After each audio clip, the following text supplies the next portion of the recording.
Okay, today I'm recording from my phone since my laptop is in the shops, so allow it. The graphics gonna be a bit clangy, so bear with. Uh, so let's get into my review then. Let's see what I did.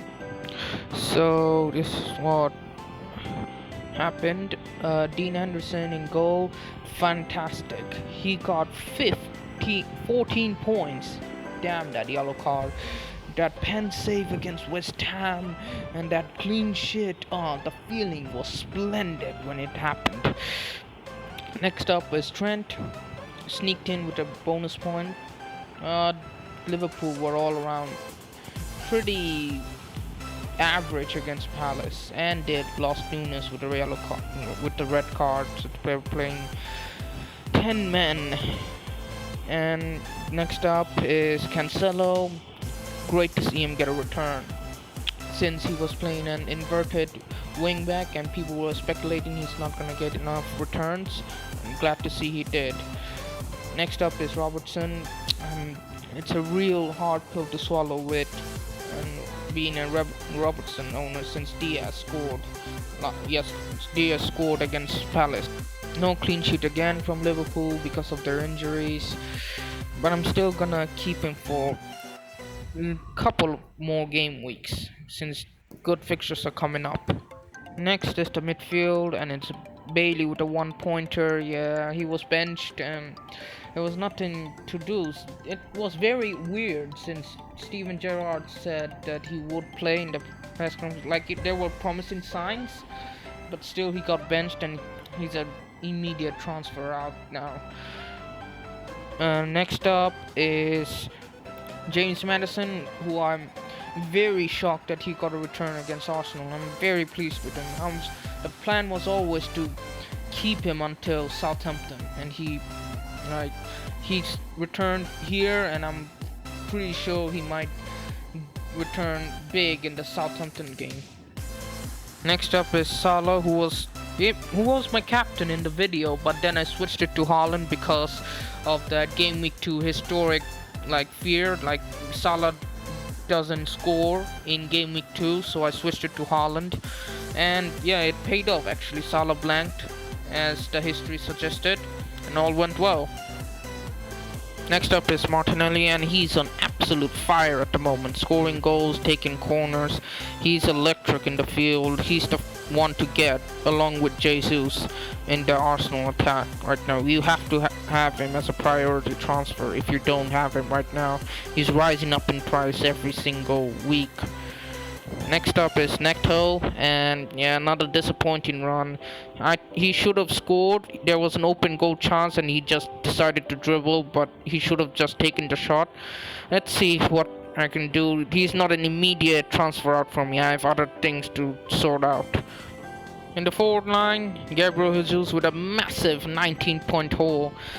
There were signs in the game week 1 match, but still hesitant managers decided to transfer him out because he just didn't get a return.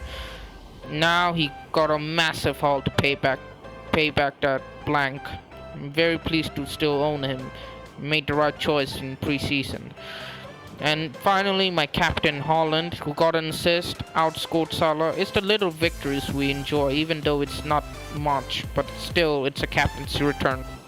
That's done and dusted. I've got 76 points, rose up to 2.2 million actually. 2.2 whatever, it's still 2 million. So yeah, let's move on to my transfer plans.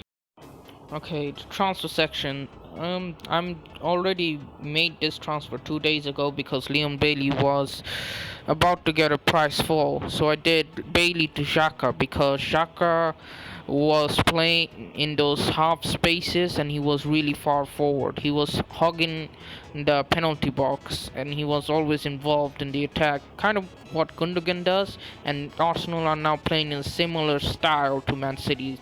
So Xhaka is a viable option now at that 5 million range. I didn't want to downgrade to a 4.5 million because I just didn't see the value and I couldn't do much with the 0.5 million. So I just decided to have triple Arsenal as attack. This is a really budget-friendly way to get a triple up on Arsenal attack. So yeah, this is what my transfers been. Very simple, and it could backfire because Xhaka has a temper, but he's here for the short term. So let's move on to my team selection. Alright, team selection time. First up is the defense. Dean Henderson starts against Everton. It's Everton. Like, Everton are missing attackers and they're missing Dominic Calvert-Lewin. They really are struggling to score. Next up, and defense line, Trent Alexander-Arnold, who he's my one of the three premium defenders. I have to play him every week, and we all have to play him every week. You can't go without him. He might haul at any time. Beside him is João Cancelo. He sneaked in with an assist last time. Kept a clean sheet. City have the best defense in the league. There's not much to say. Robertson also picks himself. Like, it's another Liverpool premium defender.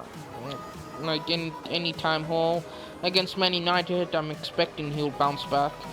And last is Nico Williams. I'm playing him this time because he faces Everton, and he looked very attacking. He was well further forward. He was playing as like a right winger at times, and he was getting a lot of shots and a lot of attacking positions. He looked really sharp. Like, if he can do that against West Ham, he could do much more against Everton. Right, time for the midfield. First off is the new signing, Xhaka.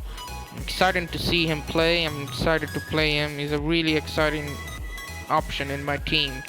Could be a real wild card here. Beside him is James Maddison. I capped him for this Southampton game, and he's the only player in my starting 11 who has a home fixture. So yeah, I'm expecting big points from him this time, and he has a great record against Southampton as well. Beside him is Salah, who's my captain this time. This time I don't think I'm gonna move the captaincy armband from Salah because he plays Manchester United, and they are looking very, very dreadful again in the defense. And if teams press against him, they just give up, like what Brighton did. And finally, in the midfield 4, it's Gabriel Martinelli, the one who's in red hot form. He's really a standout pick if you are looking for really explosive budget attackers. You just gotta have him right now. He's important. He's almost essential right now. And that completes my midfield. Move on to the forwards. And finally, on the forward line, we have the dynamic duo of Gabriel Jesus and Erling Haaland. Erling Haaland plays against Newcastle. It's gonna be a tough fixture. I can't captain him this time, but he plays on Sunday, so he might bag a double-digit haul. I won't be surprised. But the problem is he gets subbed off early.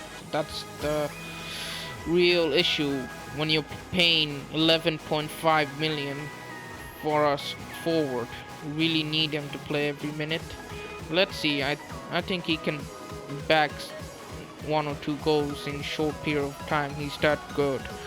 And next up is Gabriel Jesus. He's the most owned asset in the game. If you don't have him, he's a real rank killer. You have to have him, you have to play him, you just have to. Like, you have to. He is essential. I'm just gonna say it. He is essential now. Just the way Arsenal plays and what everything funnels through Gabriel Jesus. He's the real deal. So in the bench is Neto, Patterson, and Archer. Standard stuff. Bench Neto because it's Spurs. Like, they're playing a Spurs team who are defensively solid, but they're been conceding some silly goals. But against Wolves, who can't score goals, it's gonna be a really tough time for Wolves, and it's in the early kickoff. Yeah, so this is it. Hope you liked it.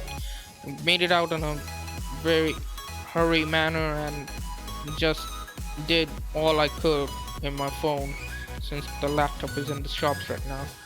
So yeah, hopefully enjoyed it, and good luck everyone, and see you all next time. Good riddance.